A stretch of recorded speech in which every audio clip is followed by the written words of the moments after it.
If you're watching this video because you think you might have MS, you've probably already been down the Googling rate or Googling sort of route, or looking at YouTube videos such as this one. So welcome. But yeah, it's sort of understanding that what you may see may not be your future. And then I said, so what do you think that means? And he said, multiple sclerosis.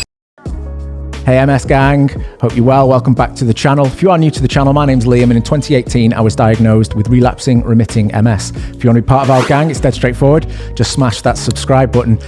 I just wanted to take the opportunity once again, perhaps for some of the newer subscribers, because we have seen incredible growth on the channel over the past few months, and just wanted to talk through my own experiences and some of my sort of diagnosis story, I guess. It's been a while since I've sort of talked about it, and I do find it helpful to talk about MS and to talk about what I've been through and share stories with how other people have experienced MS. So I wanted just to kind of talk you through how I started to understand that I had MS and what that diagnosis process was like. Had a similar chat recently with my friend Jay. She jumped on the MS Mindset podcast, a new podcast that I'm running through this channel. If you haven't checked out the video that I did with Love Carol, then I'll leave a link to that up here. But Jay and I talked about her experience, how she started to learn some of the signs of MS and what her diagnosis story was like. I'm really excited to share that with you, so that'll be going up on the channel really soon. And yeah, I can't wait for you to see it and to see future episodes that we do on the show as well. I think it's really positive thing to do, and I'm really excited to share it with you. Before we get stuck into the rest of today's video, just wanted to run something by you. It's just when I'm looking at the stats in the back end of the channel at the moment, it tells me that out of the viewers that watch this channel currently, 20.5% of you are currently subscribed, meaning that a vast majority of you aren't, and that's absolutely fine. But it was just a request from me that if you do watch this video regularly, or if it's your first time, or you've watched our content before, if you can subscribe, it only takes a second. It really helps the channel grow, and it really helps me to be able to do more with it. I've got some big plans for this YouTube channel and beyond, and I can only really do that with your support. So it's greatly appreciated. I love each and every one of you, and I love interacting with you, and I would love to have you as part of our MS gang. So yeah, just a request from me, and I look forward to sharing the rest of the video with you now. But my own MS journey. So I got married in 2017 to my wife Stevie, and just before that we had purchased our first home together. And I feel that perhaps it was some of the stresses of at the time as well, going self-employment, trying to save money and do everything we can and move house, which is really stressful. Buying a house is really stressful.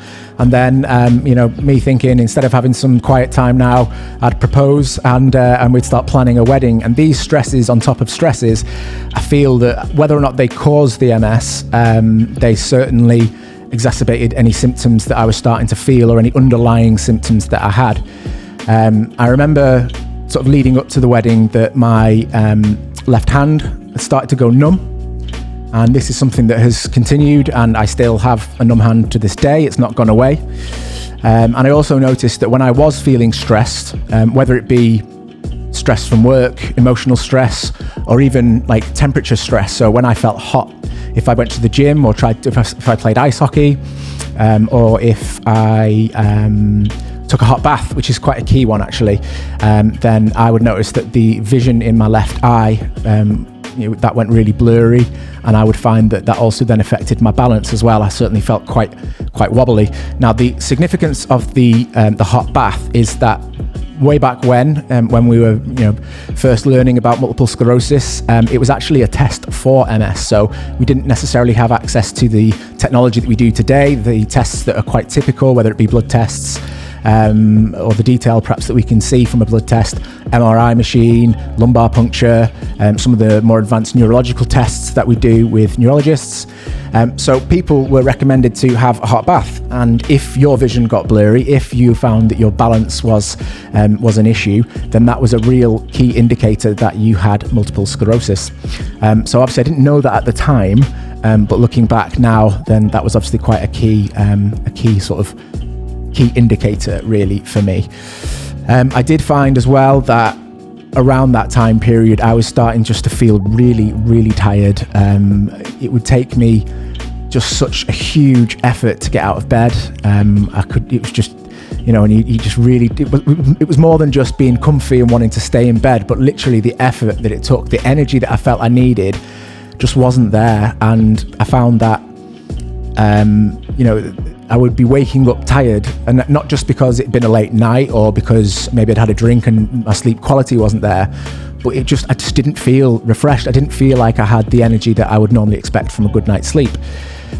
So at the time as well, as I mentioned previously, I had gone self-employed. I moved in, I had been working for a bank, and I went self-employed as a mortgage advisor. Now, any of you that either are in that industry or have perhaps purchased a home or spoke to someone in the industry, there's a key sort of link there with looking at your insurances, so your life insurance and critical illness cover. And with that, you do questionnaires with your clients to understand any symptoms, any medical conditions, or what their medical history is. And I was just starting to notice more and more these questions that I was having to ask. I was thinking, well, why do they want to know that? Because I feel a bit like that. I feel like, I get numbness and tingling. Doesn't everyone at some point? Or, I've noticed a bit of blurred vision and tired. And I just noticed that I was sort of ticking a lot of boxes. So I went to the doctor and explained about my numb hand. And I think what is quite common with many people who experience numbness, particularly in the hand or arms, but generally over their body, I went down the route of being tested for carpal tunnel syndrome. I think that is, and with MS, it tends to be they want to rule everything else out first before they come to a diagnosis of multiple sclerosis. I found that that test was sort of, the doctor sort of said, it's just carpal tunnel, just keep an eye on it, and off out the door I went. And it was only then from sort of doing further questionnaires with my clients and starting to do the dreaded Google diagnosis, I really pushed then for an MRI machine. I pushed for my own MRI machine. No, I was contacting the neurology department at my hospital and was just pestering them to see if I could get in for an MRI. I think I managed to get a cancellation at some point. Now, there are, again, a couple of things to consider with that. Googling everything, if you're watching this video because you think you might have MS, you've probably already been down the Googling rate or Googling sort of route, or, looking at YouTube videos such as this one. So welcome. It's sort of understanding that what you may see may not be your future. You may not have MS. There are lots of conditions that share similar experiences and symptoms that MS has.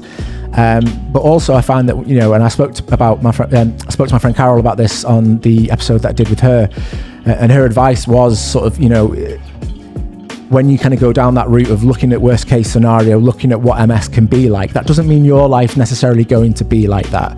Early intervention and working with a great team can mean that, you can try and stave off multiple sclerosis as much as possible. In Carol's opinion and my opinion, I think intervention with disease-modifying treatments is key. That is just our opinion. That's not medical advice necessarily, although I'm sure if you go to the doctors, it will be a route they will push you down. Some people don't, and that's fine. But the idea with DMTs is to just put the brakes on and stop the disease getting worse. Fortunately, I guess I managed to get an MRI sooner rather than later. And it wasn't too much long after that I had a follow-up appointment with a neurologist. I'd already been to see a neurologist before then. And we'd gone through some of the typical, neurology tests, sort of like reflexes and checking your eyesight and things like that. So we had a follow-up appointment. My wife was leaving work and was going to meet me at the hospital. And when I arrived, I obviously spoke with the neurologist. Now, the neurologist I spoke with was he was an epilepsy specialist, of all things. So not an MS specialist as such, and I don't know whether that affected perhaps how I was with him or how he was with me, but he started to do these tests again, more neurology tests, and I thought, well, it's a bit weird because I've already done this, but now realising, looking back, it was because my wife was stuck in traffic and he felt that given the news I was about to receive and he knew that my wife was on her way, he would try and stall things as much as possible. So I was thinking, well, I've done some more tests, so maybe it's not MS then, maybe it's something else. But when my wife joined us, he loaded up my MRI results and showed us my scans, and as Carol put it in hers, hers being lit up like a Christmas tree, I did notice these white blobs basically on there, and the neurologist sort of started to explain that it's almost like water on the brain. And I was thinking, well, I've heard about these lesions and he's not said that word yet. So maybe it's something else. I was like, oh, right, okay. And then I said, so what do you think that means? And he said, multiple sclerosis. And it was kind of as blunt as that, really, which, and again, I've explained this in other videos, that there was almost a wry sort of smile that I made to myself. I don't know, just sort of like as it hit me. But also, I guess, knowing now that I wasn't just making this up, I wasn't going mad, it wasn't something that no one knew anything about. I was right, and I'm not going crazy. You know, I've got this condition. So there was a bit of, I guess it's not smugness, is it? But it's certainly, you know, me knowing that I'm A, not going mad, but B, we know what it is. Then, you know, let's start doing something about it. My wife obviously was quite emotional, and I guess there was a bit of delay for that for me. I think I was in a bit of shock. But over that period of time, I did find myself becoming more and more emotional as I kind of stumbled into this new sort of way of living, or new world, new life that I was, you know, certainly taking a deviation from the life I thought I was going to lead. And started to read up a little bit more about what MS was and what it meant for me. I initially then reached out to my local MS society here in the UK, and I went to meet them. And again, this is no disrespect, this is just my experience, but as I was trying to get there, I was running a little bit late. I couldn't necessarily find where everyone was. And then when I eventually found where everyone was and I locked eyes with the group and where they were, that really hit me hard, because in that particular group, I would say the age demographic of that group in particular, you know, they were much older than me. Typically, MS does hit more people later in life than earlier in life. And a lot of those people that were there to sort of give each other support did have more noticeable symptoms. They were quite clearly having difficulties and disablement with their mobility. So lots of walkers, wheelchairs, walking sticks. And for me, I found that incredibly daunting. And I don't know, again, I was probably in more shock. And this was weeks and weeks and weeks later. But it was something that I did stick with for a while, and I got to know everyone in the group, and I did find it comforting to some extent, although the people in that group tended to meet not so much to talk about MS, but just to be there for each other, and to, you know, we'd have breakfast and we'd catch up, and you know, it was a space where people could open up and talk about how they were feeling. But it wasn't really, I guess, the purpose of the group necessarily. It was more about, you know, making friends with other people who have MS, so, you know, you've got some connections and some support if you need it. That sort of came to a halt when we hit lockdown in the pandemic, as everything went online, and the group now sort of get together again. It has moved a bit further away from where I am, and it isn't something that I have picked up since, but it's not something that I'm ruling out. I think perhaps it might be something that I could look to explore again in the future. But I am sort of, starting to deal with this in my own way a little bit as well. I'm making connections and friends, you know, through YouTube and through Instagram, and a lovely friend Carol, who I met recently. We've been spending a bit of time together and trying to help each other out on a couple of projects that we're both working on. And I guess, I'm just always trying to stay as positive as I can, and I'm always trying to sort of deal with it in this way. And again, I always say that I find talking to the camera quite helpful. It's a great listener, and it's always great to get some feedback and comments from yourselves, and you know, hear about your stories and your experiences. And I guess, the new sort of arm to the channel that I'm doing now, which is the MS Mindset podcast. I've just finished filming the second episode at the time of recording with Jay Ashby, and I'm excited to bring you more. I think it's great to have conversations with other people that have MS, to share their experiences, to share their advice. I just think it's something positive, and hopefully it's something that you guys really relate to as well. There will be more opportunities for other people to get involved. If it's something that you think you'd like to jump on and catch up with me, then I would love to do that. Jay is someone who I met and connected with through Instagram, so we've recorded a remote session, which is arguably a little bit easier to do. It'd be great to do more sessions in future. So very much looking forward to sharing that with you as well.